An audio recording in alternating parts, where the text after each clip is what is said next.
We don't have to. No, We you don't don't have to do anything. Ladies and gentlemen, we want to make sure you succeed. But here's what we saw in our business and in our lives and what we've been teaching for 36 years. Now, number one, understand, Kate, and you'll let you run with this, explain the power of two. Well, you know, and the Bible talks about the power of two. When one falls down, the other one can help him up. You know, it's kind of hard if you are having a problem and you're by yourself. It's like the ad with where the lady wears the necklace. I've fallen and I can't get up. Okay, it's tough when you're all by yourself and you need help to get yourself back up. You know, when you have the team together as a husband and wife, you can keep each other's back, protect each other's back, and that is so incredibly the power too. When we first got involved in this industry, he had a full-blown business that was eating him alive. Yeah, amen on that. And I was a stay-at-home mom, and you know, the sad thing, the wonderful thing and the sad thing. The sad thing is that I could do nothing for him. I knew nothing about his business. All I could do was take care of my kids and do the best I could at home, praying for him at work, because I knew nothing about it. He was in the computing industry and whatever. I knew nothing about that. I literally couldn't leave my kids, so I couldn't go to work with him, but I could stay at home and I could pray for him. And when we entered this business, I could do so much more than that. We could become a team, and we could fight for each other. He would know that while he was fighting the battle in his business every day, keeping us afloat, I was home preparing the way for us to go do a meeting or whatever. I had my kids there, but you know, I could make sure everything was set up so that I could clear the way for us to go do what we needed to do. He was making a living. We, in the evenings, were making a life. And the power of two, let me tell you what's so important on this, guys. When you start working together as mates and you're starting to work in this business together, let me share with you this journey. I would love to be dishonest, I guess, although I'm not dishonest, and tell you this is such a beautiful flat position and plateau you're going to be on. And then you're going to elevate and go up a little bit. Ladies and gentlemen, you're getting ready to go on the greatest roller coaster ride this side of Six Flags. Because, see, what we are, we're all human. And so there's going to be times when your business is down, or you're going to have external hits in your family. You're going to have financial challenges, health challenges. So here we go down on the roller coaster, and then we go sponsor someone. Here we go back up, and those challenges are gone. We go back up, and then we go back down, and we go up. Now here's the power of two. Kay and I learned, as she said at the very beginning, when she saw me going down in the dip, she was there to pull me up.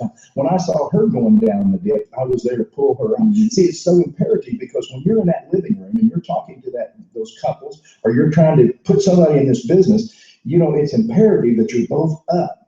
The one thing we had, the one thing we committed to, first of all, we were committed to each other from the beginning, committed in our marriage, committed in our family, but we also had a real urgency and passion and mission together for the same goal, and that was financial freedom. And so we could make that happen together. Financial freedom, and for me, just literally peace of mind, ladies and gentlemen. Now, here's number two that we see a lot of times, babe, is, well, my mate's not working with me. In other words, sometimes the wife gets in, and the husband doesn't, or whatever, they're dragging, whatever. And I'll go first and tell you this. Listen, anyone can build this business without the participation of their mate. That's not difficult. But it's a lot more, it's easier and more fun and more pleasant and more powerful if you have both. So more powerful. But here's what I suggest, and here's what I've always suggested.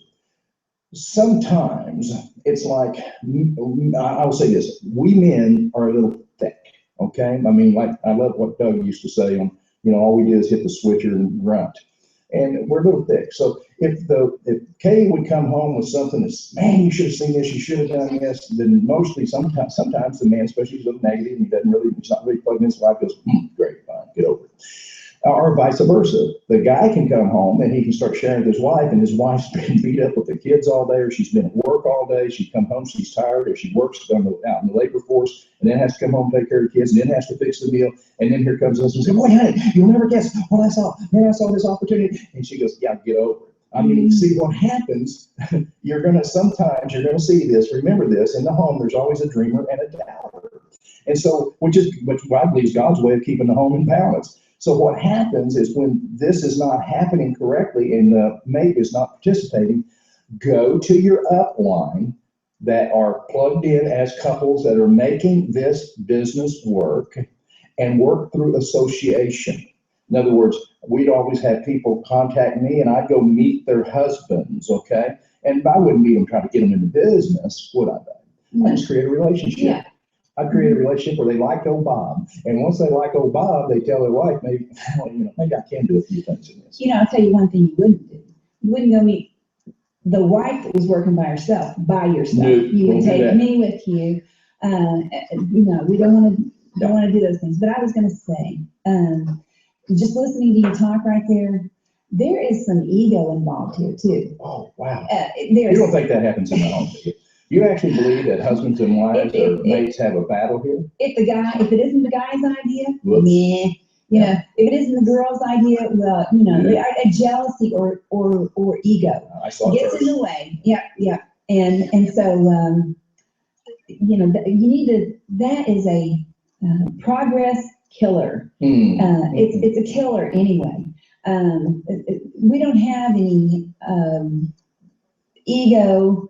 We're a team. Yeah, we're not talking about that. Okay, I hope so, because we don't care who gets the credit, just as long as the job gets done. I used to say, we don't care who gets the credit as long as we get the cash.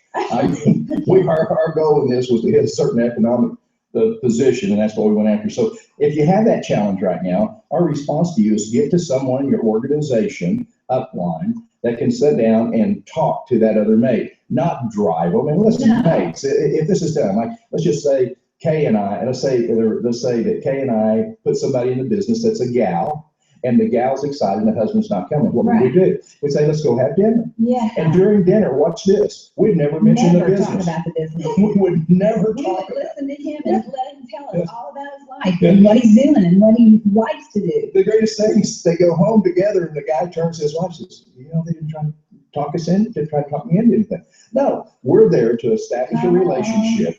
You bet. Come alongside and let them hear us and see us and find out that we're not mean and brutal and all those things. Okay, now what if we have in-laws in the business that just continually pick and say, I can't believe you would get in this thing. You should have had your real job at zero. That's amazing because we had that. You're kidding. Your mother just told us to get a real job. Picking on my mother. You're picking on my mother. And my mother, I don't talk about your mother. They wouldn't support us really in any way. And when they started seeing us succeed, then they slowly came on board. But you know what? We had to decide for ourselves, and you have to decide for yourself where you want to go, what you want for your future, for your family, because you know what? They're not paying your bills, and they're not going to be there with you in success or failure. It's going to be you. Yeah, because both of our families are gone now. And, like Kay was saying, when I first got involved in this, I went to my mom and we talked to her, and she just looked at me like I was, not really on. Get a real job is what she told me. Yeah, she told me. She said, well, I can't believe you're giving up your corporations to do this. I said, well, not really. My corporations sank, and I'm trying to survive. And then we go to the other parents, and then, of course, well, why didn't you go to college? You wouldn't be in this position. Ladies and gentlemen, what Kay was saying, if you don't take control of your life, someone else will.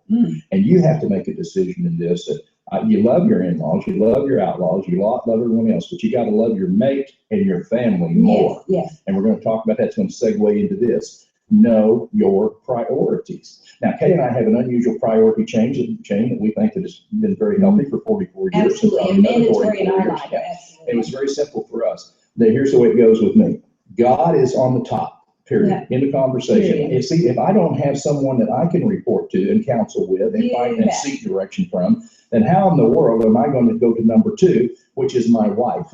And I put her number two, and she knows that, and we have this understanding that she really kind of likes that I go get counseling from God. Amen. And then she's number two, and then our children are number three. Yes. And then whatever we're doing for employment and creating money is number 4. Now, when you're married or when you have kids, if you're not careful, you'll get those things out of alignment. Right. And what will happen sometimes when you're trying to build this business, the kids start playing the parents.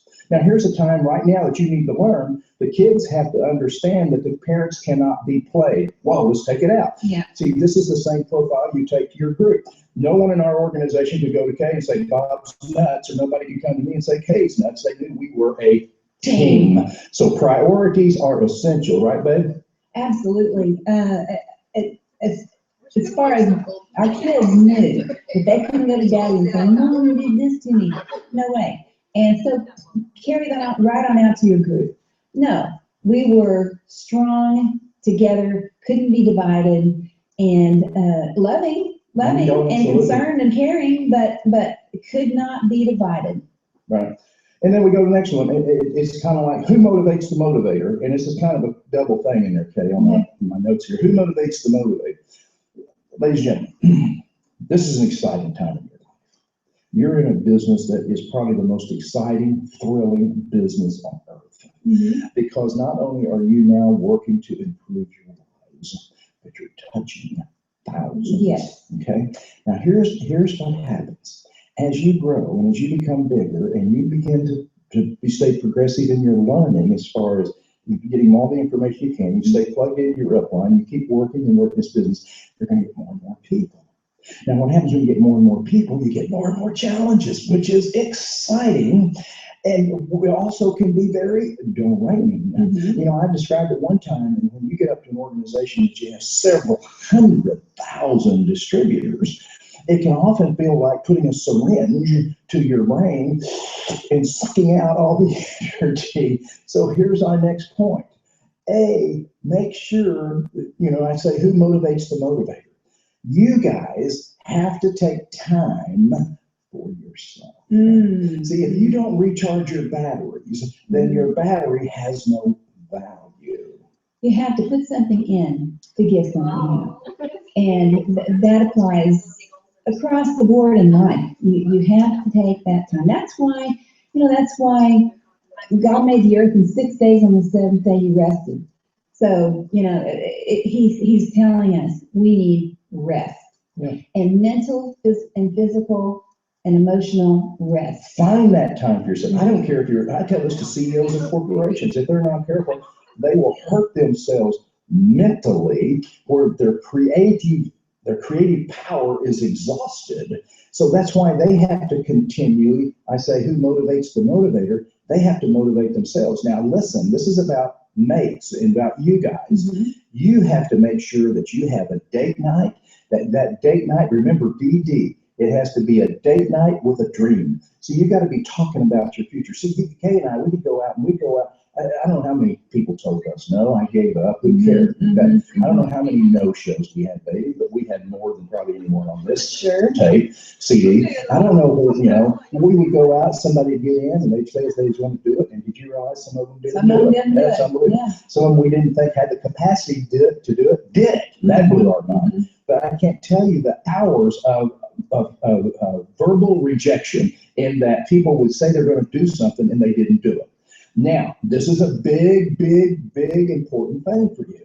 You have to go beyond that. You have to go beyond what you see in order to go to the faith of where you're going. That's what I call it. Faith in your business. I love your definition. Believing it to be so when it's not so, in order for it to be so.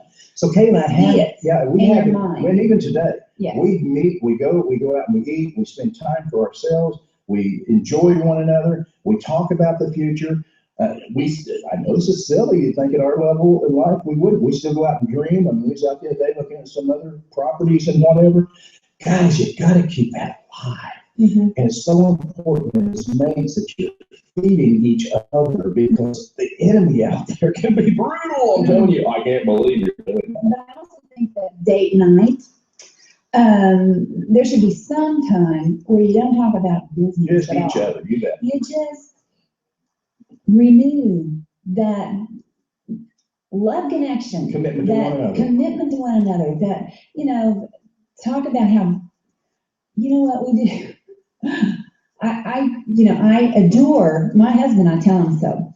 And he tells me so. And you know what? It feels so awesome. And maybe we don't do that the whole time, but we make sure that and confirm again and again and again. He needs to hear that I love him. I need to hear that he loves me, even though I know it. It's great to hear his voice. Yeah, it's so nice to hear you. I love you. And it's so important. So it's important that you guys remember this. As you're building the business, spend some time together. Make it a priority now. Make it a priority. It's where you get away from the kids and you get away from it and you go together and you spend some time. Yeah. Next, find time for yourself. Find time for yourself. Listen, Kay and I love each other. We respect each other. Mm-hmm. We have fun together. Yeah. But if I can't get away and start doing some personal inventory, if I can't get away and start doing some extra creative thinking, and if she can't get away and starts maybe whether it's in the Bible or someplace where she's alone, it might be out in on her ranch, on her property. God says we have to have that alone time. So important, because this is the best time I think you really get perspective on where are you going, and you can do that self-examination. Well, you have a little painting in your bathroom, actually, so you can see it every morning when you brush your teeth. And it just simply says, be still and know that I'm God. And sometimes when I'm out on our property and I'm looking at the clouds, sometimes that's the very best and most exciting worship times for me. I see the trees, I see all the beautiful things around me, and it just melts everything away. And yours might be going to the spa. I don't know what yours is, but we find it. Find that place. Find that place. Mm-hmm. Next, define your roles. Oh, this is critical. Define your roles. See, if you're in a business, roles, ROLES. You're in a business now, ladies and gentlemen. I know you've always been employees, many of you, your whole life. But now you're in a partnership. That's why they call it a limited liability partnership, let's say. And you're a partnership. Now, if I'm getting in a partnership with anyone else, and I am involved right now in many different entities, the first thing we have to define is what value are you bringing to the table? Mm-hmm. My value has always been in marketing and leadership. Mm-hmm. I am not good at administration. Can I do it? Yes, but it's boring to me. So I know what my value is. Now watch this. When Kay and I first got into business, we looked at where we would function best. Mm-hmm. Kay is beyond, she goes off the chart in meeting and greeting people and being able to connect with people, to approach people. I am not as good. I'm good, but I'm nothing like my wife. Now, I have been given the gift of presentation. Yes, he has, and I have not. Yeah. As a matter of fact, I am so not. Now, watch this, though. This is important. Ladies and gentlemen, you got to listen to us. But what you want to do is cross-train. There is, Kay, at any given time, if anything would have happened to me when we were in this business, she could have stood up and drew a circle and said, here's the way it works. Mm-hmm. Because we never made it complicated anyway. And I can approach. You understand what we're saying, folks? In other words, define your roles. Because if you don't, you're going to be interrupting one another. Mm-hmm. You're going to be stepping on one another. You're going to be challenging one another. You're going to be critiquing one another. And there goes the dive, right there. There it goes. I mean, once you start walking on each other, we call it, then the whole flow of the presentation, the whole flow of a counseling situation is blown. You have to read each other and know, we have little signals, like I'll lift a finger, or, in other words, I'll just make a motion or something like that. He knows that I've got something that I need to say. So we're very conscious of each other. Sensitive, yeah. Yes.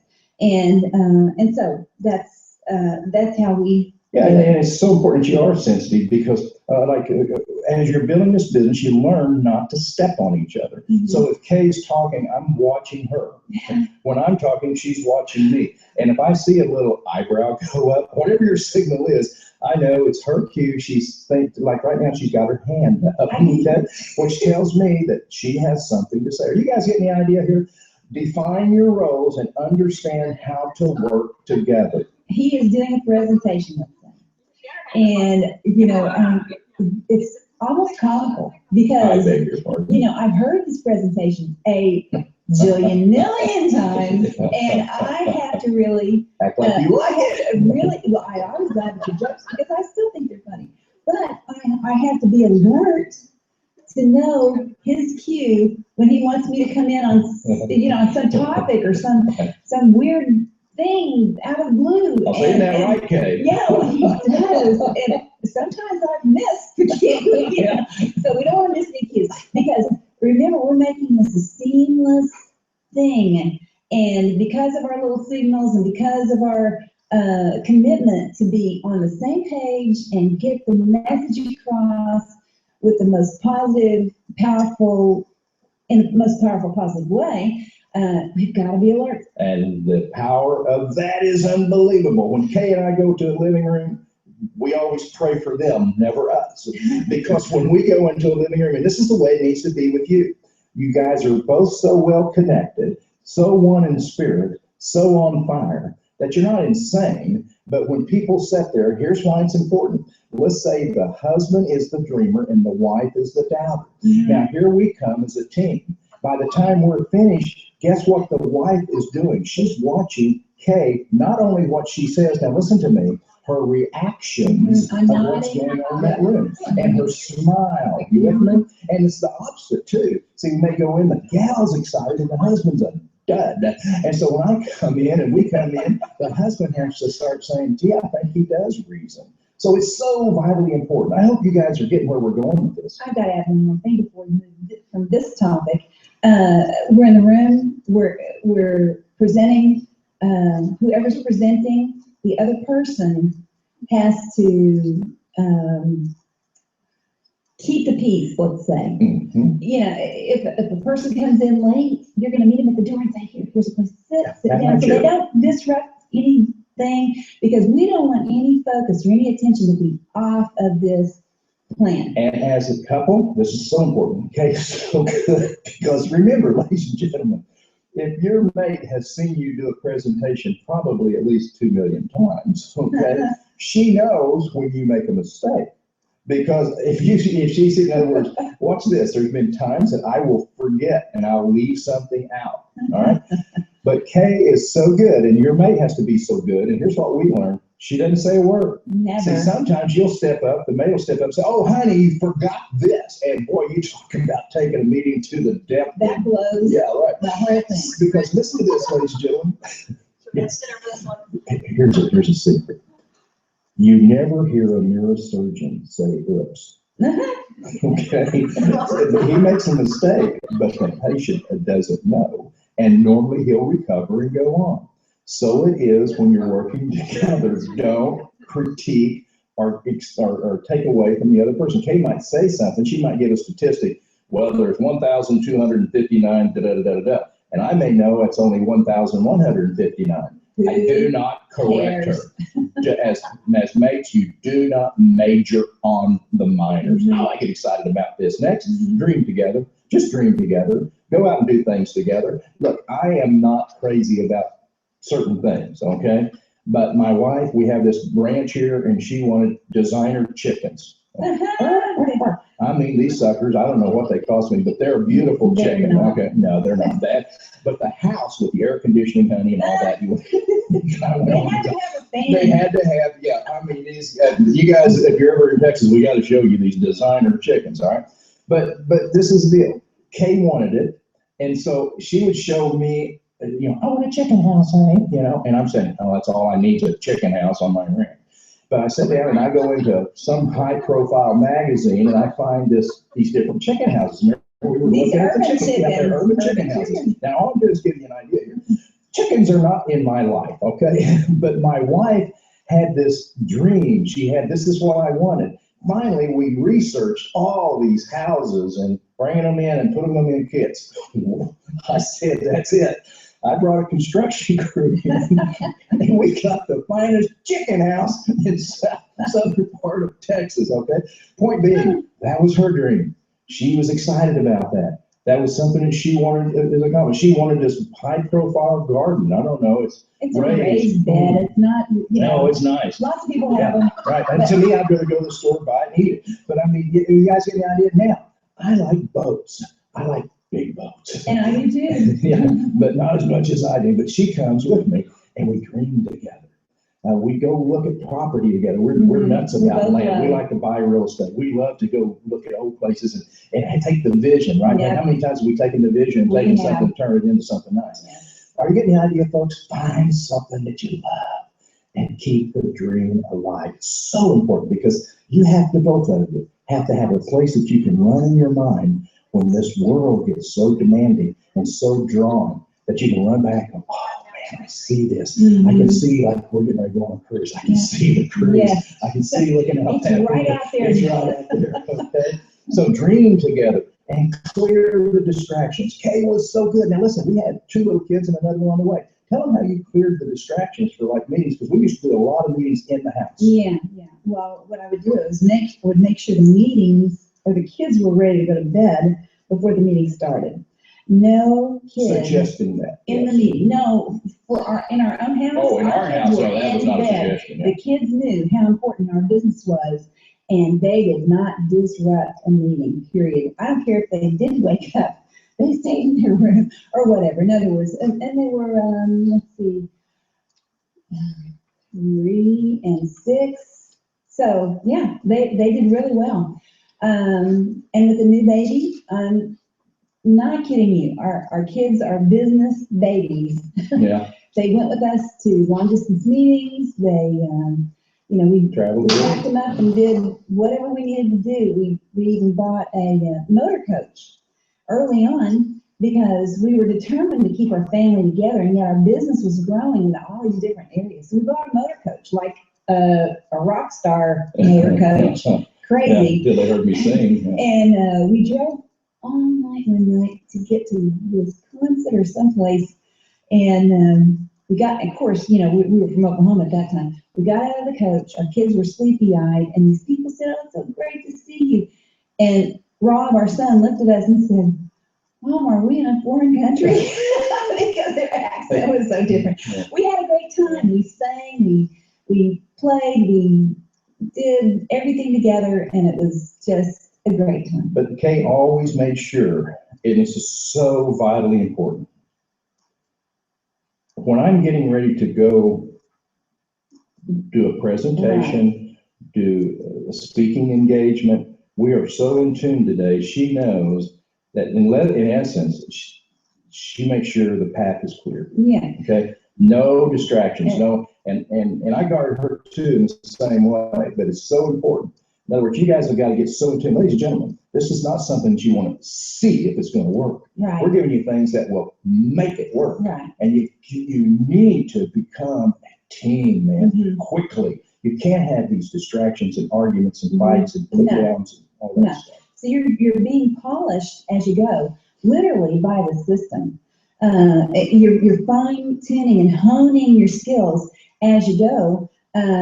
With like for instance, if he is going to do some kind of presentation, his focus is completely on the people that are coming. So my job is to keep everything out of his way, literally, until the meeting starts. And then you can just see a breakthrough on him. He's just all about talking to everybody. But Kay's still working at that time. In other words, if we're in a living room and I'm doing a presentation, Kay's like a radar. Yeah.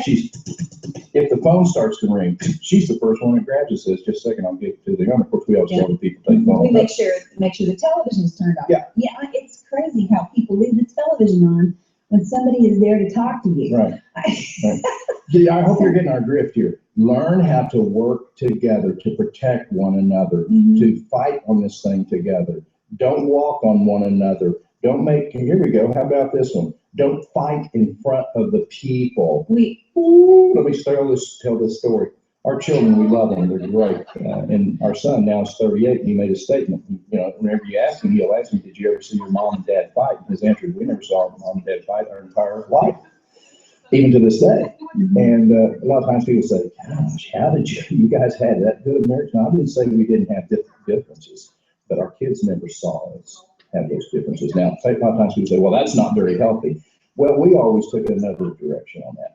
We thought it was healthy not to send insecurity into our kids. Do you realize, I came out of a family where my parents were always fighting. And when you're young and you're watching that, ladies and gentlemen, you're trying to figure out, why doesn't mom and dad love each other? What's going to happen if dad leaves or mom leaves? See, the insecurity that you shoot into those kids are unbelievable. We've seen groups destroyed because someone moves up to a leadership position and the mates are always putting each other down, or they're always interrupting each other, or they're always fighting with one another, and they're just taking cheap shots at one another. Over and over. Cheap shots, by the way, let's go there. Yeah. Verbally, catch yourself on sending cheap shots to your mate. Sarcasm. I know there are some of you out there that are really good at it. It's incredibly destructive. And that is a cheap shot. You know, you can use sarcasm in front of a group, and it's damaging. It's damaging. It is not edifying. And here's our rule: if it doesn't edify and it doesn't lift up, then don't say it. Don't say it. Yeah, just it doesn't have any place if it doesn't edify, and it's not necessary. Yeah. So. And you know, that's sometimes a defense mechanism for a man. You know, he doesn't have anybody to shoot at, so he shoots at his mate. Guys, you got to get over some of these trivial things. I had to, and if I can get over it, I'm guaranteeing you can get over it. If you're either going to work together as a team and become extremely explosive and come out of this thing with some of the finest rewards you've ever thought of in your life. I look at Kay right now in the studio, and I'm flashing back to the places we've traveled around the world.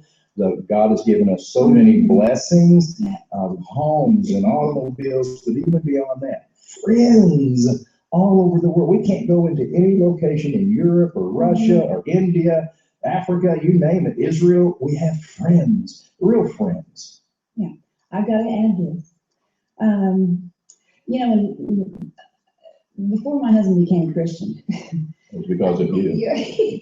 Well, he was on his own path, you know, and so God brought us together in that area, and it was wonderful. Before that happened, we had 2 small children, and this is for all of you. I looked at the kids and I said to them, "We're going to respect Daddy, even though Daddy was not exactly doing everything that I wanted the kids."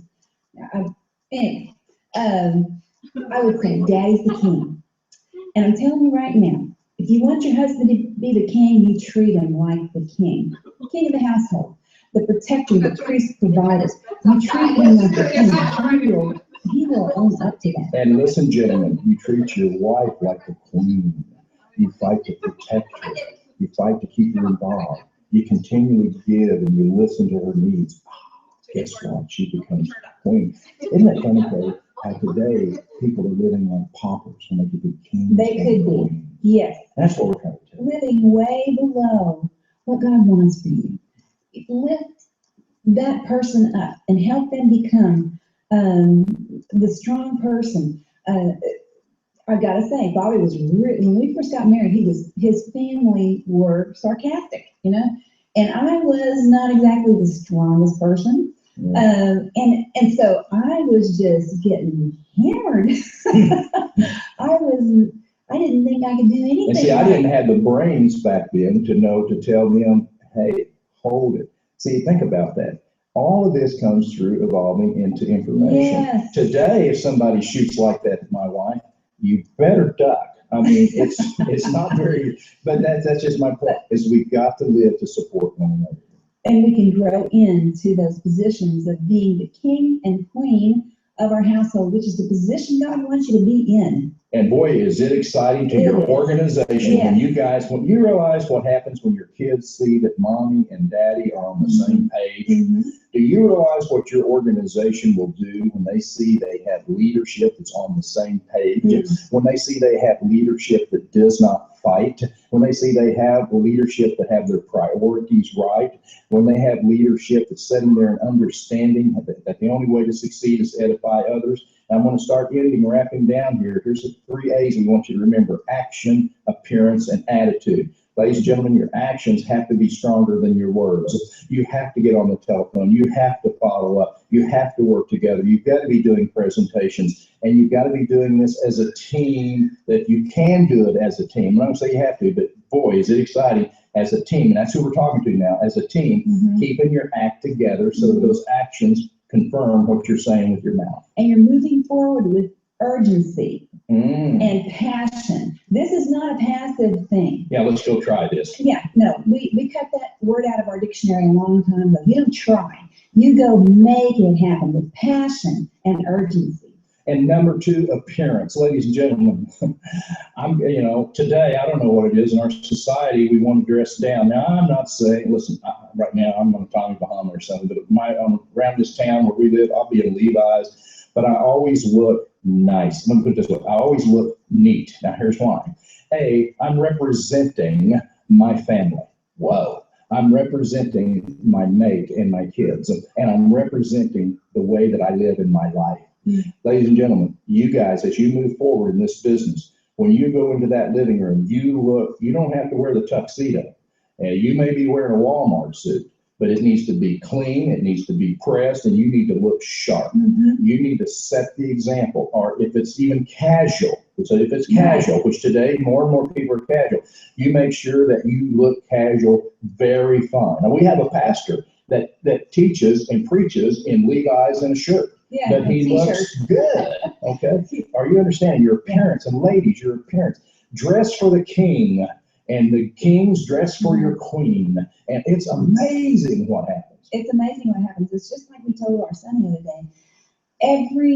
People have to practice this because our philosophy is every person that you meet is a future source of something, and a prospect. It's a prospect. It's a contact.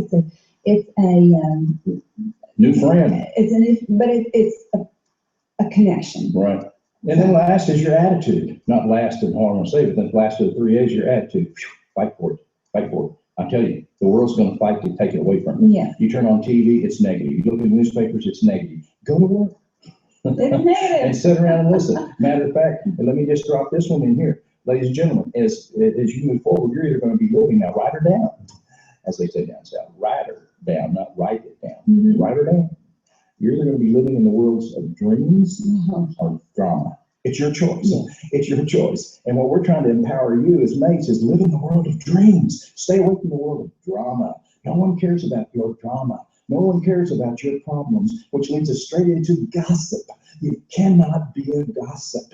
I cannot believe some of the people get in this business and they don't like someone in another organization. So what do? They tell their group, oh, you won't believe how they built their businesses. Ladies and gentlemen, you're shooting your income. You're killing your income. Keep everyone lifted up, alive. Gossip doesn't mean a thing. You should be so busy creating, so busy moving forward. You don't have time to live in a world of drama. You know what? I beg you to walk away. And I'll tell you, honestly, women are the worst.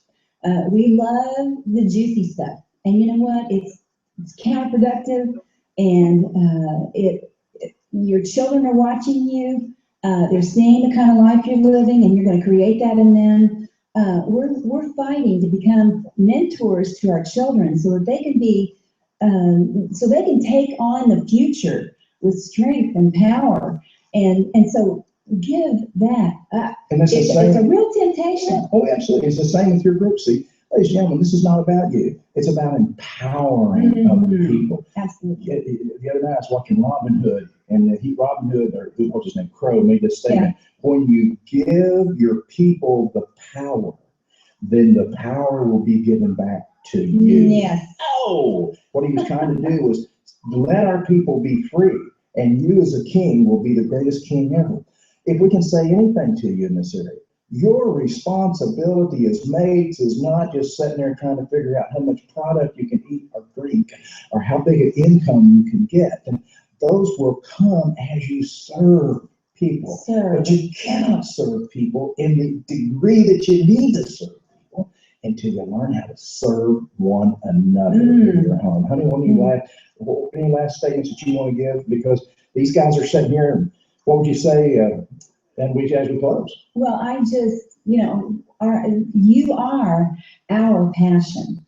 We see families, we see couples, and we just know what God has, the life that God has for you. And if you'll just drop some of these things, cast off these heavy weights of negativity towards one another and towards your home and your relationship there, and just be free to be who God wants you to be as a couple. And you know what? There's no going back. Nope. Once you're married, you're married. It's a covenant relationship. You become one. You know, those of you who are divorced know that you never lose that other person. You're stuck with them forever. Oh, boy. And you know what? If you'll just get on God's plan, Yeah. you can soar.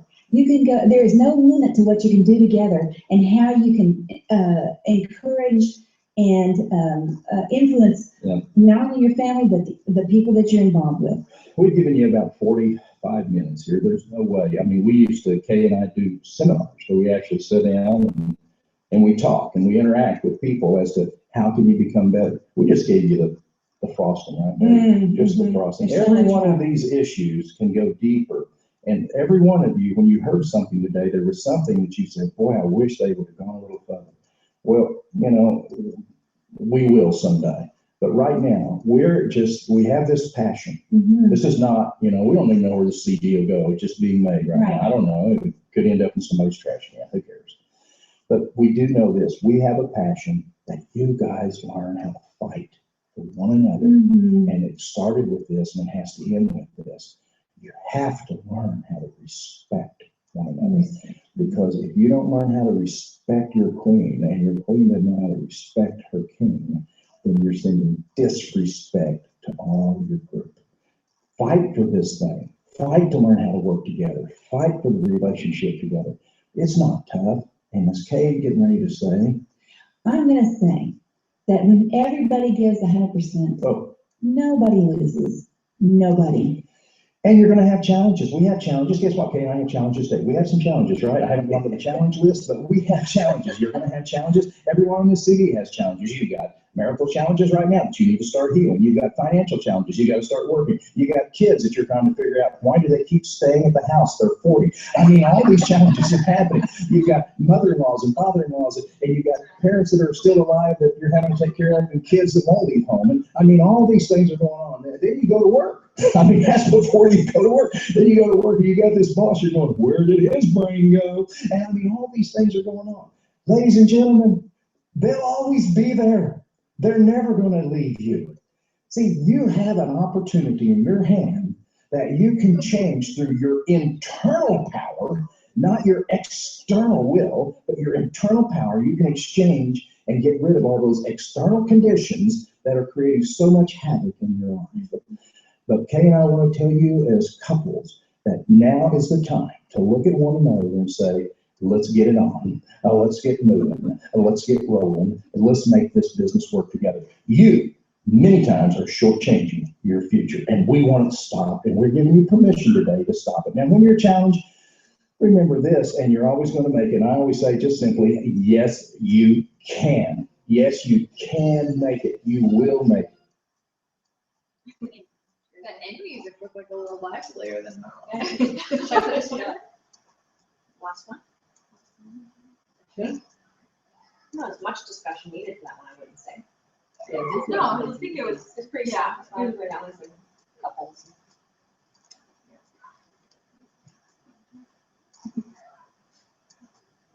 And they were just a lot. Goodness.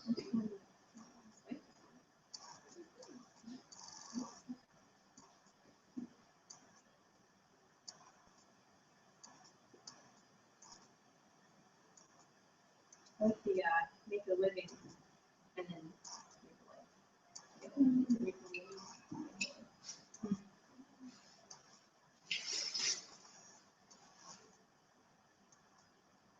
You're up stupid.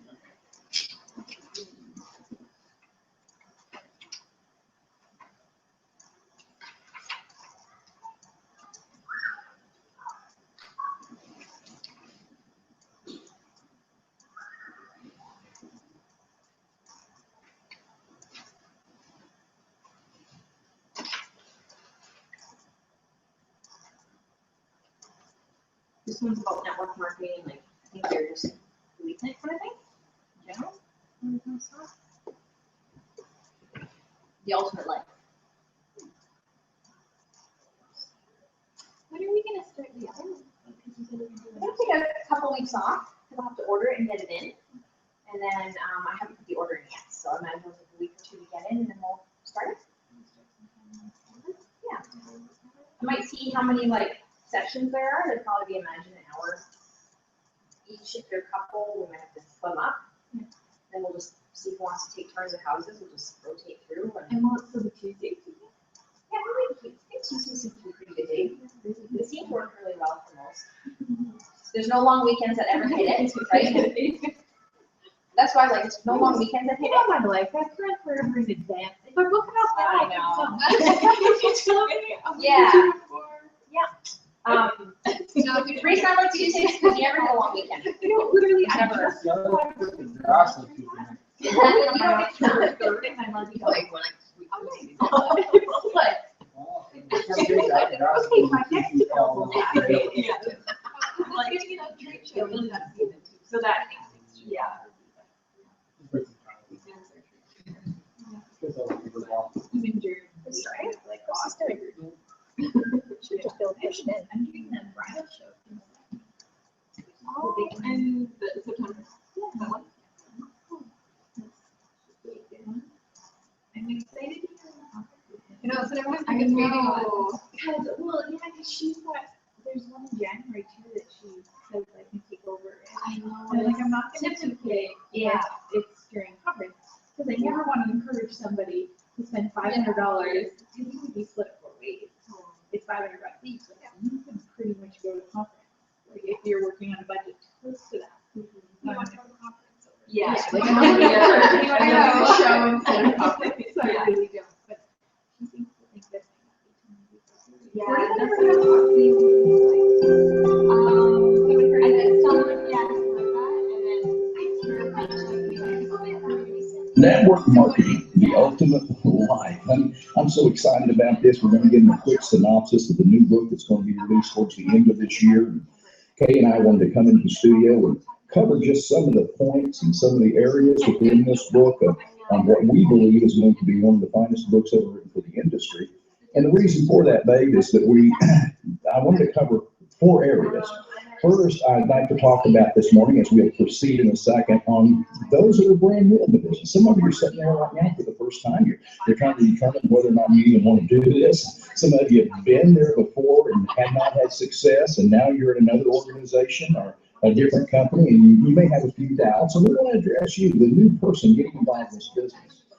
Then, Kay, I want to proceed up to those that are in the business. I'm just flashing back to when we were building, I want to flash back to the second segment on those that are taking off, and all of a sudden it's not coming together for them. They've been in the business 6 months or 3 months or 8 months or longer, and they're not getting the growth that they anticipated.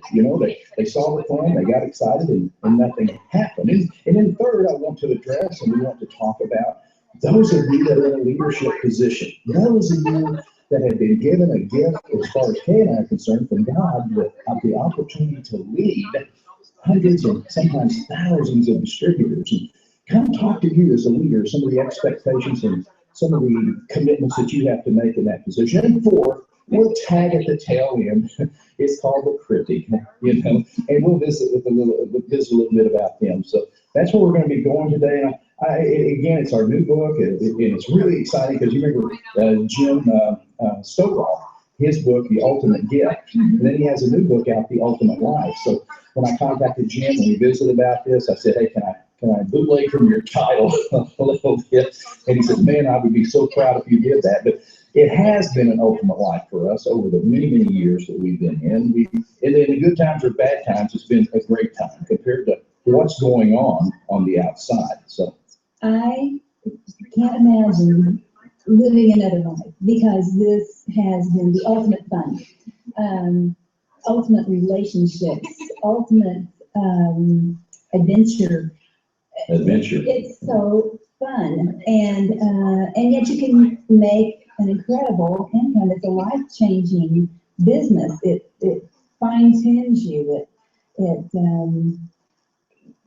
It helps you become all you can be, like the Army, Yeah. No, but seriously, just the little exercise of day-to-day operations fine-tunes you to be a better person. Hey, well, you said something there, and as we get started, it presses you, it pushes you, it stresses you. It molds you and It makes molds you. you, and we're going to talk about, it's amazing as we talk about, as we go forward and we get into these different areas.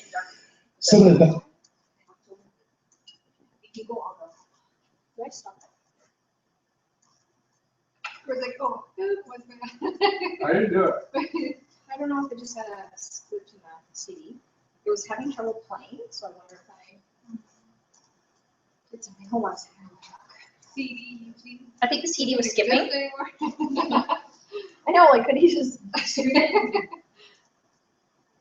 you see, it's not about a product or marketing plan might be, but rather it's about creating the ability within people to believe they can perform. See, it is that ability that creates large networks where product can be moved and dreams fulfilled. If one ignores the treasure of developing leadership skills within people, they shall either fail or they will soon plateau in their growth.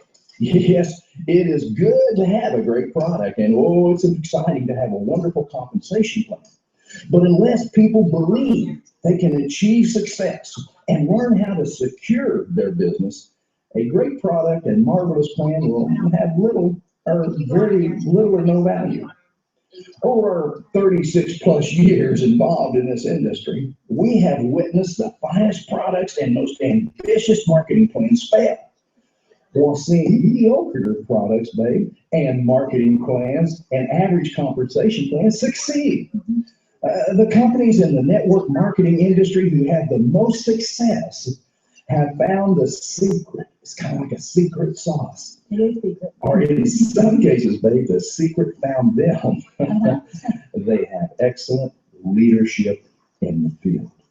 See, once a network marketing company, our leaders, you guys in the company, create a culture focused on its people and create systems that offer support for the people, growth is inevitable. Once this corporate culture, is developed, dreams begin to be fulfilled. As owners, or if you are a major leader, as Kay and I get started today, and if you're in this network marketing company as a leader or owner of a company, never forget the thousands upon thousands of lives that have entered your business with their hopes and dreams, and how they hang their future on your words and your actions. People enter your business transparent. They just lay it all out there. They expose themselves. And if you aren't a business with a heart, you will lose. You will lose. And we want to just give you this synopsis this morning, and we won't cover everything. There's too much in this book. I can't believe I actually got more than 30 words written in this one. But let me give you a breakdown, excuse me, as to where we're going with the book, just the chapters. And then Kay, we'll take off on chapter 1. We're not going to go through all of them, but just I think it's kind of neat the way it's laid out. The first thing that chapter 1 is the time worth the reward. And that's what we're going to talk about this morning to the new distributor. Is it worth it? The new distributor, what are you up against, and can you make this business work? Then chapter 2, we talk about find a need and fill it, locate a problem and solve it. Chapter 3, we get the person right and your business will work. Chapter 4, it's not how fast you build, but how secure you maintain. Chapter 5, do we sell products or do we sell that business opportunity? Always the big question mark. And then chapter 6, network marketing, for better or for worse. And that's where Kay and I talk about the mate relationship, husband-wife relationship, working together. Chapter 7, duplicating leadership is the key. It's not a matter of what works. It's a matter of what duplicates. Chapter 8 is how to attract people versus attacking people. And 9 it's all about the dream. Wow. So let's get started. Let's just talk about the areas quickly here on we got new people getting started. And if you can envision that, and I go back and I think about that. Oh, I my can see goodness. myself right there in that living room, seeing that plan for the first time and realizing there were some possibilities for me. Oh my goodness. You were in, we had 3 companies, as a matter of fact, at the time we saw the opportunity. Well, baby, no. They had no, to, no, I know. No. The First National Bank Oh, first had time, them. okay. I had the opportunity to oversee them as long as I made no payments. But go ahead. Well, that's how far out of it I was. And I couldn't help you in those businesses because I knew nothing about them. We had 2 small children at the time, and I needed to be there. I was holding down the home front. How about that? And yet. And by the way, I've got to say, I appreciate that more than ever now that we have grandkids. That was a bigger job than what I was doing, about showing the plan occasionally. Well, but still, I couldn't help you with the stresses and struggles of your business because I didn't know anything about it. But when I saw this plan, and it was in the middle of the struggle and the stress that we saw this marketing plan, and I thought to myself when I saw it, we can do this. Together we can do this. We can take away the stresses and possibly, that was my possibility thinking. We were fortunate in that we looked at each other at that time. There's some couples, okay, they look at each other and one of them says, no, I'm not going to do this. The other one says, yes, we're going to do this. And they start from a battle. Well, We were fortunate to look at each other and said, we don't have a choice. we were fortunate that we saw this together. And sometimes people see it, one person sees it first, and then the other person is envious that it wasn't their idea first. So there's a competition right off the bat. And that is so wrong because what they're throwing away is an incredible opportunity that can change their lives. No kidding. And it goes on. When we started and Kay and I first saw it, and actually I appreciate the fact that she saw it probably quick. I saw it. I was looking from the eyes of money. Okay. I had to have something. Kay looked at it. She looked at it and said, she put people in those circles. There was a guy came in and drew the circles, and she had names, where she was thinking so far ahead of me on hey, I know Bill, I know Ralph, I know this person, I know that person. Well, first of all, I saw myself in that first circle. How about that? Mm-hmm. And then under that circle, I saw lots of people. Those people had people, and those people had people, and I saw the whole thing right there that day. Yeah.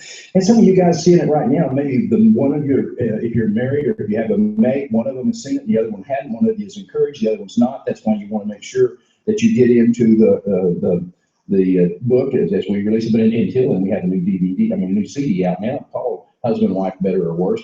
And sit down and define your roles. In other words, get serious about this business. Kay and I became very serious. But let me share with you what happened. You won't believe this. You will not believe this, will it, Kay? We were so fired up. We were so excited. We went out and nobody got in. Yeah. It was the craziest thing. Some people did, So, I'm sitting there thinking, Kay, sure, we got the pass. Or what was it? Some of the folks got in. But some of them we share the plan with, and they look at us and they be a little critical. This is happening to them right now, Kate. Or if they have some people being critical to them and they're brand new in this business. All right, let's just. The response. Your mom. I can't believe Get a you're just, job. hey, wait, Get a keep real my job. mother out of this. No, the people closest to us were the ones that were the most critical. And you know what? We had to have a bigger vision than that. We had to love them from a distance, and knowing that they would have taken away our dream. Yes, they would have if we would have allowed it. But we pushed through, knowing what was on the other end for us, that we could make our dreams come true, not to hurt them, just to move forward with the direction we knew we wanted to go. So, but I like what you said. We loved them from a distance, and it was my mother, it was my sisters. Now, sure, my next door neighbor, Barry. We talk about Barry. Ladies and gentlemen, what this is, you're going to go through a process. And I'll tell you, if you're active in this business within the first 30 days, you're going to quit or you're going to get serious. yeah. Because these pressures come, and all of a sudden the reality is not everybody wants to do this. It's decision making time for you. You're up against the wall here with people that are coming at you with negative, people that are close to you. And really, I say it like this. It's really difficult to stick your head up above the crowd. They don't want you to do something different than they're doing. They want you to stay right in the same, we call it the barbecue in the backyard syndrome. They want you to stay right there. They don't want you to dare to do anything that they're not doing. Yeah, get off work, come home, get a beer, go to the backyard, flip a hamburger, watch a little bit of negative television, go to bed, get up and go to work and drive And do it home, again. do it again. And then Sunday you really break out and you go to church for an hour, and then you come home and, here we go. We're into this cycle. And listen, people need to do what they feel comfortable in life and what their dreams are. Dare to do that. Yeah, but honey, overall, our dreams were, we wanted more than just survival in life. Now, we weren't talking about billionaires or anything. We wanted more than just survival at the time. Well, we looked at the faces of our two little kids at that time. We had another one later, but looked at the faces of those little babies and we thought, you know what? We're going to do this for them. And we're going to make a life for all of us as a family. See, but we started, and I think everybody, you guys ended this today, we start from the position of hope. Man, when I first saw this, okay, I looked at it, and we looked at when the guy left. See, I didn't, I'm from the school. We don't want to show him what I really think. I didn't want to tell him I was excited.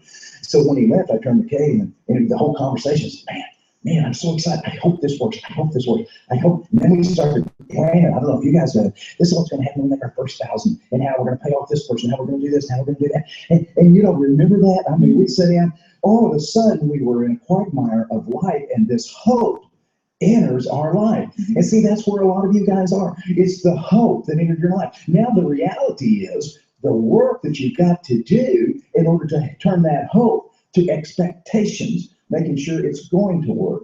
And that's why, Kate, we make this statement, and I think we have another CD that you can get a hold of, and it's called With No Confidence, There's No Commitment. And what we want to do on this is to help you create a little bit of confidence. The other CD that I talk about goes over why you are not performing, why you don't have that confidence. But with those of you that are listening to us right now, that is the key. And you're going to have to, I wish we could help you get through this easily, but you got to go through some mental challenges, right? Well, here's why. You don't get to be a soldier by taking the easy route. You get to be a soldier by doing the hard things and building those mental and physical muscles that puts you in a leadership position, and that's what you're going to. And I'm afraid sometimes in this industry, as we viewed it over 36 years, people sell the hype instead of delivering confident hope. Mm-hmm. They sell the hype instead of the confident hope. In other words, man, I tell you what, the first 90 days you're going to be able to do this and do that. You'll make $1,000 and $1,500, and then all of a sudden you'll have a new car and you'll do this. Or they go the other way with the hype. Oh man, you're going to take our product, and all of a sudden your hair's going to grow. Man, your fingernails are going to pop off because they're going to be so strong. So it cures cancer, it cures this, and people come in from that. And what's amazing to me, people will sit there and they're still sobbing. They can't believe that they're hearing this and not understanding that some of these numbers that they're throwing out, where you can make $5, $10, $20, $30, $40,000 or more a month, requires work. Amazing. Imagine that. But you're going to have some of these challenges. We want to help you with some of these challenges. But the way that we found out as we were brand new in this business was you had to have a dream. You had to have a place that you could go back and escape. You agree, babe? Absolutely. And if you didn't go back to that position of the dream, see, we had to have that place we could run back to and say, we take it into our mind and we say, no, we're going to dream of the future. We're not going to let the past prevail. Yeah, find out your why. That's what's going to keep you, that's going to sustain you long term. The why. Why are you doing this?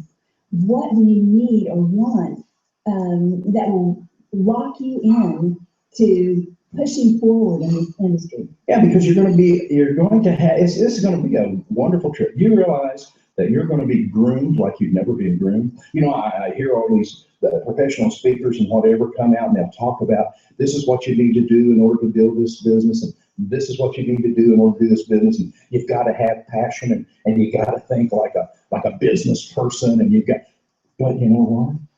The majority of you got to have confidence and you've got to have mentorship. Because you're getting ready to go through the fire. It's the greatest fire you'll ever go through. Because when you're refined, you're going to come out as a leader, not just a leader, but a leader of this nation. You are going to be so strong. The way I described how I saw this made you think I was a really outgoing, confident person. You know what? I was shy. Oh, yes. I could not get in front of people and talk about anything. But the hope of what was in front of me absolutely gave me the ability to push through my fears and find the path that I needed to go on and become the person that could say something to 5 people, and then 10 people, and then 1,000 people. Yeah. It was amazing, and you know, you said something. I'm getting triggered. You know, we have a few notes, but we're just talking back and forth here. But it was our pain that gave us the progress. Yeah, the progress. You know, and I think that's where it is. Some of you have to experience the pain that I don't want what I have right now. I've got to bust out of this rut right now. I've got to be able to give my kids more. I've got to be able not to have to go in and check in with the boss every day.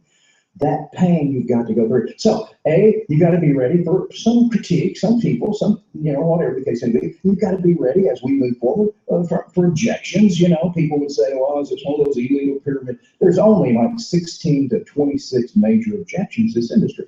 But you have to overcome those things. You have to become a student of the business. How long have people going to criticize this industry? We have created success in so many people, not everybody, but no industry does that. But lots of people have become successful, and we've had a great history for what? Well, since 1959 is when we first established in this industry the marketing model of network marketing, and today people need to get over it. I mean, come on, you've got some of your heaviest corporations and organizations and investment companies now involved. I mean, it's a fantastic tool. So all these things. So you're going to have a time challenge as you're going forward. You got your current work. You're probably working. Your mate's probably working. You got kids going to sporting events. You've got to pull all that together. You've got to get organized to make this work. You guys are going to have the pressures of people telling you no. You're going to have the pressures of people getting in and not doing anything. That was amazing to me because, you know, we're from the school. If we tell you we're going to do something, we're going to get it done. But we would actually put people in this business, and you're going to see this. You would put them in. They're so happy. They're so excited. They're so fired up, and you can't find them in a week. They are gone. I don't know what happened. I thought at first I was scared because I thought it was a rapture. And I'm saying, well, I'm a Christian. Why didn't I go? But they were gone. And you will see those things. And that's amazing to me, right? Well, what usually happens, they don't have, and that's, you need to follow up with them quickly because they don't have the power maybe that you had or that I had when people come at them and say, oh, you're going to do that? Why? You know, you're going to stick your head above the crowd and do something different? Oh, and they just cringe back and they let them steal their dream. So that's what happens to a lot of people. And you know what? It's not your decision to make for them. They have to do it, but maybe a little encouragement would help them get through that. And yet, not everybody's going to do it. Just face it. Yeah, and what we're saying this morning is for the new distributor, for the new person getting in, buckle up and get ready to go for a tremendous ride. And look at it as a journey of education.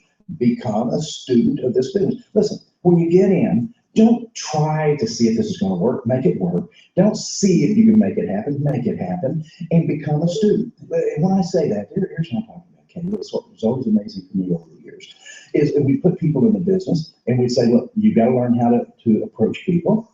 You know, conversational skills, no big deal. We'll teach you. Now, there's some people on the end. Katie was that way that, you know, she'd turn around and go into the closet and talk to a coat hanger before she'd talk to anybody in front of a group. Even today, as confident as she is, she gets nervous when she has to address thousands of people in front of a coliseum or something. But at this point, you have to come to the position, if you believe in what you have, you got to give it away. You're hurting yourself and others if you're not giving it away. So some of the things that the new people have and they can't deliver is because they don't have confidence in the product themselves of what they can give. They're fearful of that. They come from that school. But you've got to get over it. You've got to, honey, they've got to outgrow that if they're going to make it in this business. They've got to outgrow it because you'll be holding yourself back, not only yourself, but you'll be cheating others because you do have. The thing that I want you to wrap your mind around is that you have something to offer people. You have something genuinely awesome to offer people. And if you don't, it would be like keeping them from some great treasure. Yeah. So you can't deny them. And your confidence is going to deliver it in a way that they're going to be able to receive it. You've got a viable business opportunity. Don't be fearful. Now, become a student. We're still talking about becoming a student.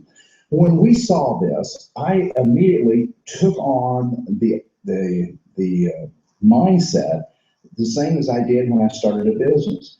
I had to figure out how to make it work for me. In other words, I wanted to use our upline or our mentor, but I had to become personally accountable. Listen, you guys are brand new. The faster that you can become personally self-governed, the faster you will grow. So I sat down on every CD, every DVD, every program I had. Kay and I were on the front row taking notes. And here's what I knew I had to do, and I had to get proficient. And this is what's amazing to me, people. How many people can get in this business and they quit, but they never became a student. A student to me is someone that learns how to approach. Teach me how to approach. Teach me what to say. Teach me response skills. Teach me these things. Anybody can do it if I'm taught. Now, I gotta say, and it really goes back to, you're in this business for yourself, but not by yourself. And the whole thing that surrounds you is mentorship. And it's something you're not going to get anyplace else necessarily. You're going to have the opportunity to be mentored here, to have the tools put in your hand that's going to help you as a student of the business to get where you want to go. And don't be afraid to pick up the telephone and call that person on the top, that person up there. And if you can't get to the person on the top, get to their events, get to their CDs, get to their DVDs, get to any writing they're doing. So here, become a student, learn how to approach. Learn how to do the presentation. I would lay down at night, Kay would hear me talking in my sleep, as I do anyway, a lot of times when I'm getting ready to speak or whatever. But I'll lay there and I would practice and I would practice and I would practice and I would welcome the people and I would do my presentation and I'd have a follow-up.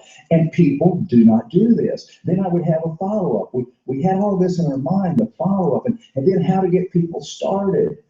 All of these things are not difficult. All of them probably take less than 20 minutes per section to be an A++. So you've got 20, 40, you've got 80, maybe 90 minutes to start someone. I mean, it might take a couple of days, but that's the total amount of minutes from the time you start them. You do the presentation, you do the follow-up, and you get them connected. But if you do not sit down and learn people skills, which is simply how to listen, how to talk, how to dress, how to do these things, then don't expect this business to work for you. And I'll tell you, this all happened for us, seriously, when we learned how to transfer our need, what we wanted, and translate that to focusing on what they want. Ooh, good point. Oh, good point. Good point. And that's what chapter 2 of our book. Come from a position of need, not greed. In other words, when you're sitting down with people, I'm getting ahead of ourselves here, but that's so important in this business. That transformation has to be immediate. Instead of you sitting down calculating how much money you're going to make, you calculate how much money you're going to help them make. Ooh, Zig Ziglar and I are friends, and I love Mr. Ziglar, and I love his statement, when you help enough people get what they want, you will be in abundance of what you want. And that is a key ingredient. So listen, we're telling you as a new distributor, is this trip worth it? Absolutely. Is it going to be challenging? Absolutely, yes. But if you get your mind right and you discipline yourself, you can do it. And please, don't be one of these crybabies that turns around and says, well, I'm just not getting enough help. Demand the help. Well, the company's not helping me. You become self-governed. You learn how to make your life work. You make this business work. The only thing, honestly, I believe, Kay, one of the things in the companies that we represented, which has only been 2, is simply this. Give us our check on time, make sure it clears, and give us a product, and we'll do the rest. And that's your mindset. You've got to get plugged into someone in your organization that has the act together, and go, kids. Go, go, go. This is a wonderful avenue for income. And for most of you, it doesn't take that much. I mean, a couple of grand a month, and most of you are now breathing. You're breathing, especially some of the younger ones. Some of you aren't even going to get to that point, though, because you're going to be stifled by your own analysis. We call it analysis paralysis. Oh, yeah. And, before you even get off the ground, you're analyzing, you're tearing it apart, you're trying to recreate it, and you're never going to get off the ground.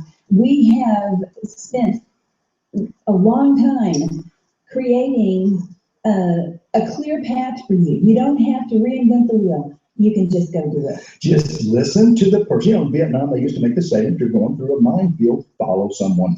Get upline to the person that's been through the minefield and maneuvered their way through this business and knows how to duplicate, and hang with them, man. Play like, here's what I'll tell you, once you get your vision, that they're the ski boat and you're the skier. Just hang on, man. Grab the rope. That's good. I'll have to use this again. I'm going to use this Saturday. We're talking. Hang on to that rope, man. Wherever the boat goes, just follow the boat. If it turns left, follow the boat. And then look up for clues every once in a while. Like if you're getting close to the shore, they'll go, no, and drop, get off. Follow that. It is so imperative if we can say anything. So get mentally prepared for the challenges and don't be a crybaby or crybaby-ette and sit there and go, I can't believe this is not working for me. It's not working for you because of something that's not connected yet. An exciting thing, if you'll get to the person that knows how to plug in the cord, you will get connected and bingo. We see it how many times, baby? People are out there wandering around and they finally maybe surface up to us at one time or a leader within an organization, and all of a sudden the lights come on. The lights come on, yeah. And then you're off and running. And you are that independent person and you don't have to check in quite as often with your mentor because you're flying. But, it's awesome. It is an awesome business, and for you new folks, that's just to get a little bit of sampling. When you get into our book, we're going to talk to you about how to approach and some of those things. But the details are not. Details. Yeah, they're not the drivers. No. The driver is your vision, your belief, your just desire and desire and yes. commitment. Mm-hmm. But in this other CD that we'll be releasing, you can get it also on getting commitment. You won't get commitment till you have confidence. Mm-hmm. We talk about the challenges, the mental challenges that you're going to be having that will teach you how to overcome. I mean, all you got to do is listen. I mean, we're students. I don't think there's better students than we are on anything in life. I mean, well, we have a friend down. No, I'm not back up. He's not a friend, but he makes you feel like a friend. Joel Osteen, And so here we are in Houston, Texas. Every time he comes on, that smile. Beautiful smile. I'm sitting there going, I try it. See, I try to do that, and I can't hold my mouth open like that. He is phenomenal, and he's just gliding around as he's speaking. But folks, that's one of our inputs that give us momentum to do certain things in our life. In other words, he helps build us spiritually and also with confidence. We have friends like Jim Stovall and others that build us up. And folks, that's what you have to have. Get around people that's going to feed your dreams. That's going to pour into your life that confident hope and build that possibility thinking. So as we end this, and we're not ending, we're just going to move into the second phase of this, but we just want to say this for all you new folks. Listen, we saw a t-shirt the other day, Kay, a little cheerleader, and on the back of the t-shirt, how old were they? Oh, I bet they were probably 11 years old, right? And they were walking through, and they looked like they just got out of camp and they're just wore out. I mean, it looked like they'd been beaten with a pipe, At the airport. Yeah. No, we were at a Chinese restaurant when I saw them. And they walked in and they had this t-shirt, and on the front it said cheerleaders, 1963 camp or something, or 2000, whatever you shared, I don't know. Yeah. And as they walked by on the back, it's what it said, Dave. It said, no one said it would be easy. They just said it would be worth it. Mm-hmm. And we want to tell you, this business is worth it. Mm-hmm. This business lifestyle will give you more lifestyle than you can ever imagine. You'll never imagine. Mm-hmm. And, we want to encourage you to stay in there. This is not mechanical to us. This is on our heart. We're looking at you right now as we're talking, and we can see your faces. And we're telling you, we don't care what company you're in. We don't care what product you're in. We want to tell you as an individual, you've been given a gift. Mm-hmm. You've been given an opportunity for the ultimate life. Now, how about those that stagnate? Those that they get in the business, things are rocking and rolling, and man, I mean, and then sometimes maybe they get in the business, nothing rock and rolls except them, Where do we go with a person like that? What's happening here when people become stagnant in this business You know and plateau at an early age? First of all, they have to stop and reassess. And the best way to reassess, you can reassess by yourself. You can take a look at your overall business, but the best place to do it is get fresh eyes, and that's your mentor. Ooh, great idea.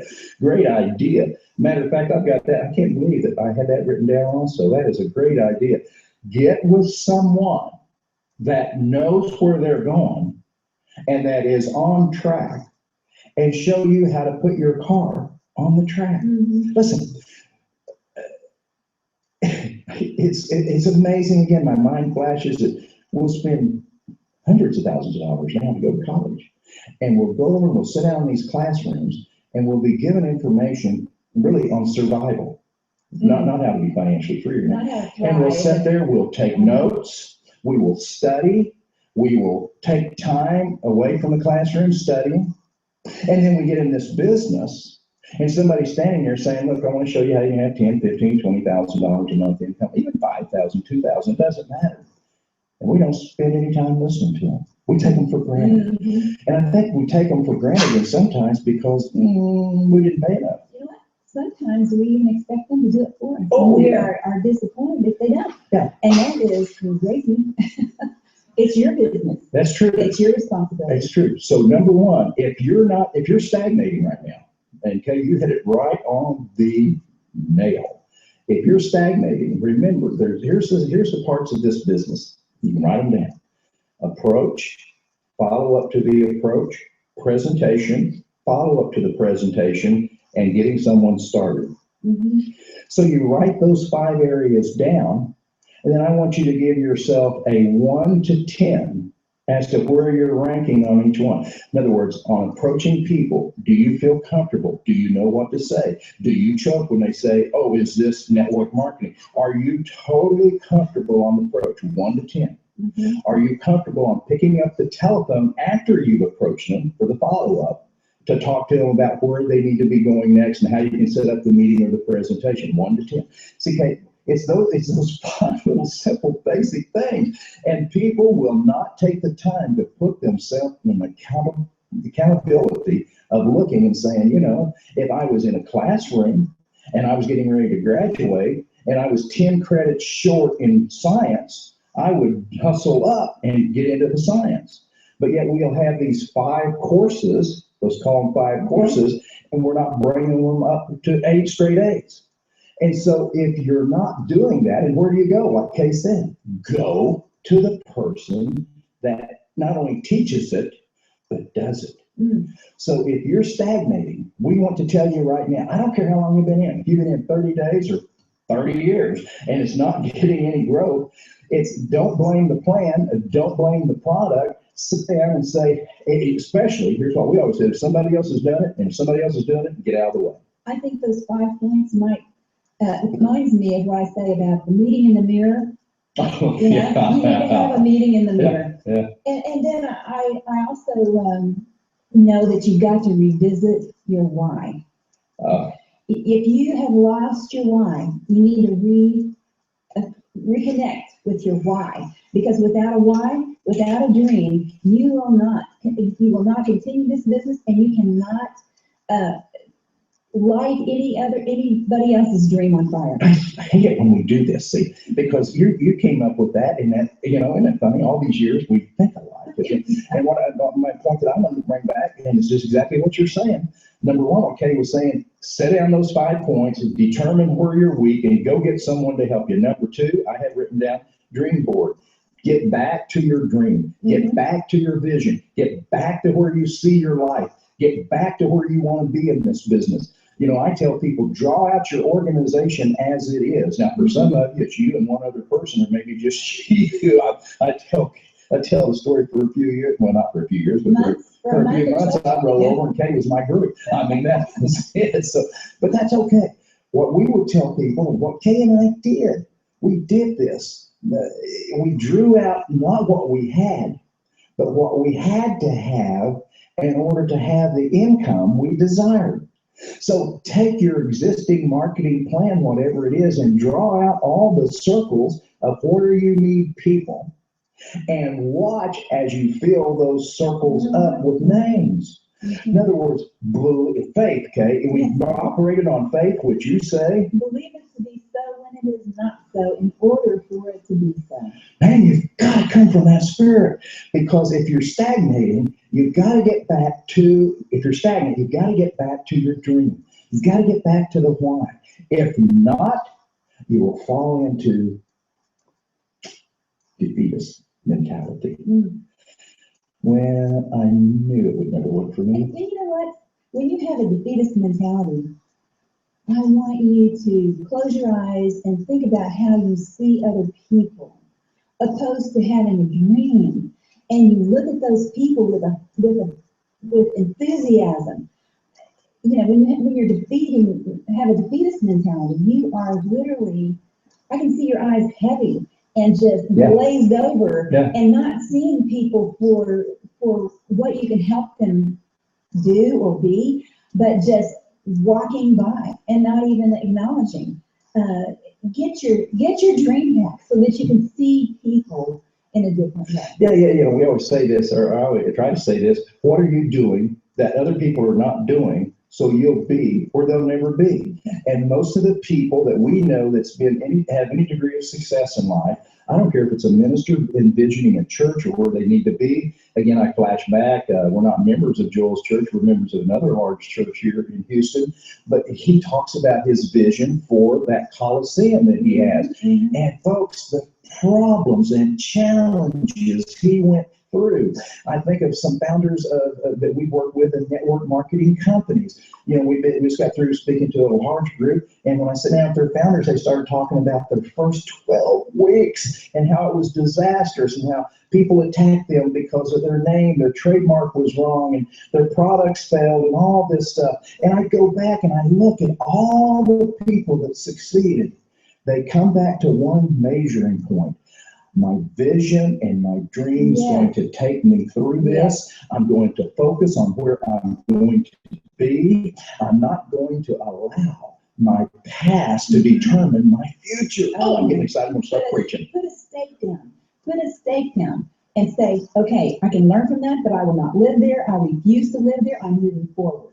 Control your environment. If you're stagnating, look around at your environment. I do a survey and I ask people, give me the 5 or 3 people outside of your business that you associate with. Remember that survey? And then I said, write down 1 to 5 on their attitude. And then it was really amazing. Kate, most of them were hanging with people at a 2. In your environment, listen to these things. Find someone who will inspire you and challenge you. And if it's not with your sponsor, you get to somebody who will. I don't care if you have to pick up the telephone and call the owner of the company and say, man, inspire me one more moment. If you can't find anyone else, write this down, Bob at bobgoshen.com. And you send me an email saying, man, I need inspiration. I am cooking out here, I mean, things are not happening, Bobby. And just, hey, this is where we are.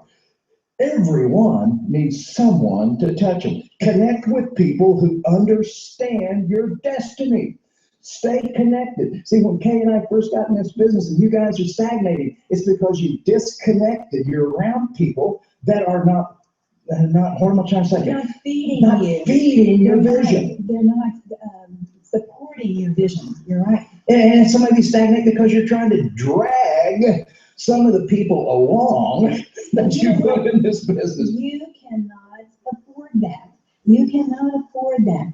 It's, I just remember some calves we had. Oh, and yeah. It snowed and it was freezing. Yeah, and we knew, and Bobby was gonna chalk the ice on the stomach. We don't want to talk about this for a moment. Chalked the hole in the bottom of the tank and all the water went out. Well, they were gonna be very. Do you have to say this? Do you and have to say listen, it's a point. It's a point. Yeah. Okay, Don't buy so cows. we tried to chase them all over the pasture, but guess what? When I went in the barn and got a bucket of grain, they followed me right over to where the water was.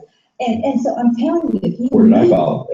I went to the telephone and called the auction house. That's what I did. So we're out of the cattle business. But you have got to lead. You got to lead. You got bring people alive with your very actions and attitude, and make them.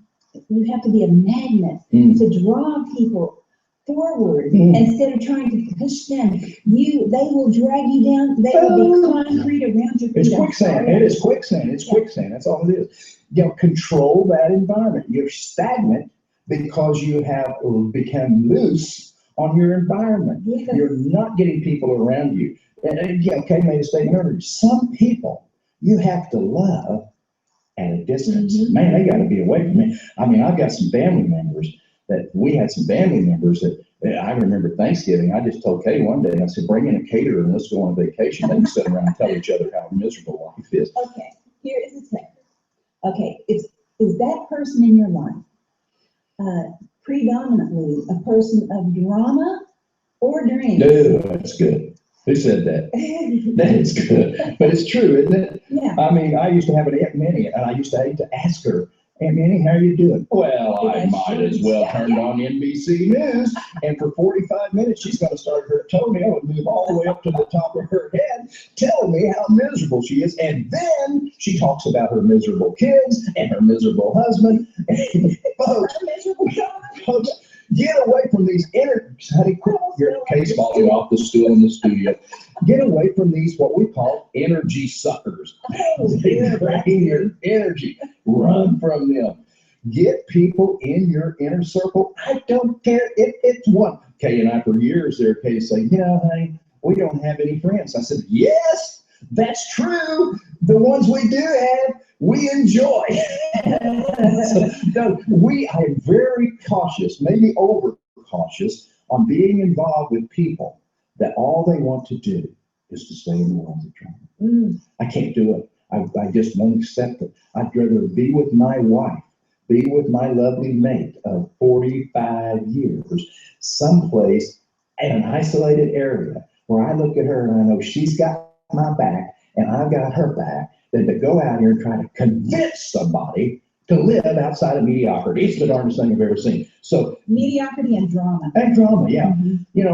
Get with people. I go into these companies sometimes and assist them in their ideas and concepts. I coach people. I train people. I do leadership. And some of the owners of some of these companies and in network marketing, there's a biblical process. I think it's a biblical principle. I think it's Proverbs 27:17, if I remember. And it says, is it iron sharpens iron? Okay. Get that person that will sharpen you. Don't put people around you that say yes. Put people around you that say why. Get people around you that will expand your challenging. Listen, some of the companies that fail in America today are those that have yes people around them. They go into a boardroom and this is the way it is. Man, rule number one, Jim Stovall says, and I totally agree, get people smarter than you around you, which in my case, coming from Oklahoma State University, no, I'm just kidding. It doesn't take a lot. Okay, so get rid of the toxic relationships. They must go. That's why you're stagnating. Get rid of the gossip. That's why you're stagnating. People who are solution-oriented, not problem-oriented. So for you, though, that are having this battle, I think we shared with you enough here. Get on a green board, control your environment, get close to a mentor. Iron sharpens iron. Listen to their CDs. Listen to their DVDs. You can go on my website and you can plug into the 21-day training that's free. Change your focus and you will change your life. And you will then have an ultimate life. Finally, babe, let's just talk about leaders. Oh, my goodness. Some of you guys and gals are listening to this, and hopefully you amen to everything that we've said up to now. That's right, Bob. That's right, Kay. Man, we're all for it. Well, now we're getting here. In other words, we've been blessed over the years to be given the opportunity to serve hundreds of thousands of distributors. And the responsibility. And it's a big responsibility. So we want to talk to you a little bit, and we just want to share with you, Kay, what would you say to some of these experienced leaders? They've got an organization now. What's What's some gems that we could give them? Well, the first thing I have written down is that this leader is a person of confidence. They know where they're going. And not only do they know where they're going, they can instill that vision in other people. Yeah, draw out, a leader, okay, and again, we'll go back to my other CD that you get your hands on. A leader definitely has to have confidence. The leader has to be the person that goes to the people and says, hey, I have the solutions to these challenges. That is not arrogance. Right? Now, you have to have a certain amount of confidence, but it is a humble confidence. Absolutely, absolutely. Yeah, no, humility is the key where it's a servant's heart. You know, Hitler was an arrogant. Yeah. Oh my goodness. Yeah. Confident. The people, leaders around the world that have been bad leaders, certainly they're confident, but they are arrogant, Yeah. and they don't have a servant's heart. Yeah, and they come from the position of power. Yeah. They come from the position of centralization of power. And it's you guys as leaders, let me give you a few clues here. It's the decentralization of power. How quick, get this, ask yourself this question. How fast can you unload your confidence into others? Wow. And if you can't, you need to come to school. You need to figure out. See, the idea is to be able to, if something should happen to you, it's going to go on. As General Patton made the statement, as a leader, you must be able to be shot and killed, but never missed. And so it is in this business. Empowering others. Duplicate leadership. Don't try to duplicate volume. Leaders create volume. Volume does not create leaders. Oh, I probably need to say that again, but I won't. So you as leaders, number two as leaders, draw out your organization. Draw out your organization. Yeah, I had that on my list. They have a vision for the whole organization. Yeah, where people are in your organization, what you have to do to get them to the next position in your organization. Sometimes we spend so much time positioning ourselves in the economic position that we want to have, that we overlook and neglect the needs of those in our group, of how we can help them come up to their financial needs. Big difference. See, Kay and I make a statement. It's not how much money you make in this industry, it's how much you keep and how long you keep it. And you're going to have a chance of keeping it longer if you secure your organization. And you cannot secure your organization on products. Customers are fickle. Customers are here today, gone to Maui, gone tomorrow. They're going to go into the health food stores. They're going to go into all these other places. They're going to find a reason. But you have to have them. But at the same time, leaders, when you help connect a leader and teach a leader leadership skills, they'll stay with you. You help them develop themselves in an organization. She gets excited, doesn't it? Oh, absolutely. And you know what another thing a leader has to do? You can't think you know it all. I don't care how long you've been a leader. You need to continue to learn skills about organizations and people skills and learning about people and the psychology of people, the heart of people. It's all about learning, continuing to learn. Yeah, as a matter of fact, if you do not have my book, it just came out. It's called The Power of Layered Leadership. How to discover, develop, and duplicate leaders. And what Kay is talking about is my definition of leadership is the positive, progressive, ethical influence on others. Now, she made two statements in there that's so important. We talked this morning about being positive, but progressive. You've got to keep reading. You've got to keep learning. You've got to learn people skills. You've got to learn how to teach people skills as a leader. And you have to remain ethical. Oh, you don't have to, but that's the difference between a Hitler and, say, a Billy Graham. See, they were both confident. They both had a great message. One was ethical, one was unethical. And you saw the destruction of the people that was created and the uplifting of those from Billy. So, and as a leader, ask yourself this question in this business. It's not, does it work? You know, I'm sitting down with leaders and they say, you know, we're at a position right now that it's just, I feel like I'm not in control. You know, I'm just not in control. I don't know which way to go with this thing. It's kind of like I had a conversation. Which way they go. I keep thinking, I have this, here's another middle picture. I got this picture of this distributor's face, and she's looking at me and going, in my thoughts, here's what I'm thinking, Kate. She looked like an octopus on roller skates. I mean, she was going That's a visual. she's going in 9 different directions. Slow down, get that mental, take a good look and ask this question. The question is, what you're doing, does it work? The question is, what I'm doing, does it duplicate? Have you created a system? Have you created a way that an 8-year-old can do it? In other words, can an 8-year-old draw a circle? Right. Can an 8-year-old understand? In other words, the simplicity of leadership is so important. I found most leaders just overtrain. They just flat overtrain. We did. That's why I'm saying that. For years, we thought training was the answer. No, redundancy is the answer. Absolutely. You know, telling them over and over and over. And I remember one person said one time, well, you don't ever share any new information. I said, well, it's only old if you have the same old people. Bring new people. And it'll be new information. So secure, secure, secure. And remember, even as a leader, isolation is desolation. Oh, yeah. Get with life. Mm-hmm. Get with those in your upline or the CEO of the company or whatever that can breathe life into you, Mm-hmm. and you can breathe life into them. Mm-hmm. Absolutely.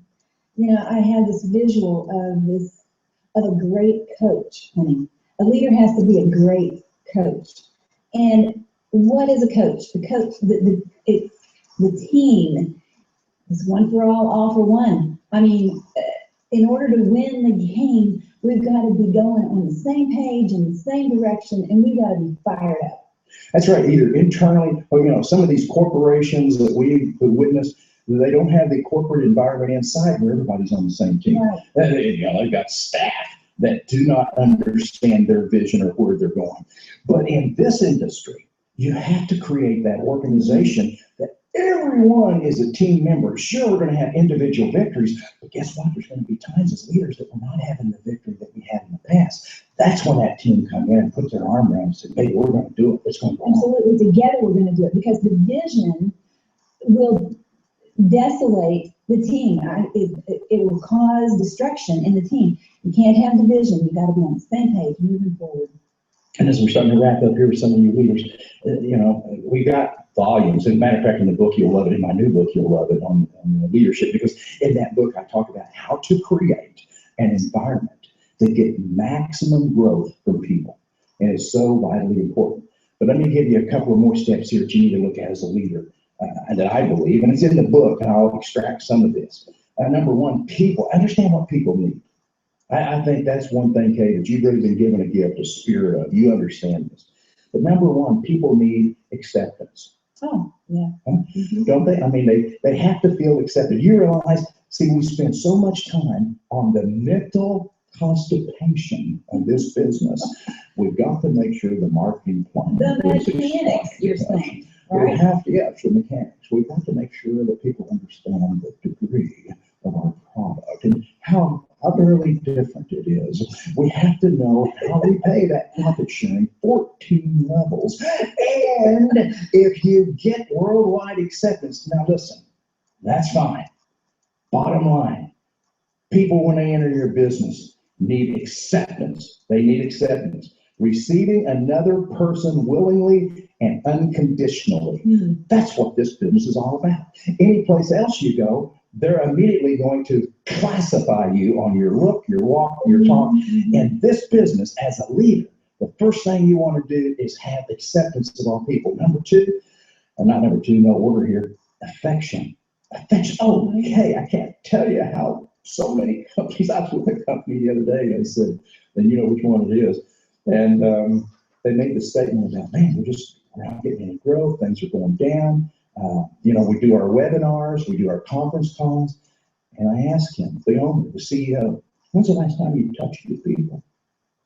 See, people are impressed with your words in the webinars. Get out from behind your desk.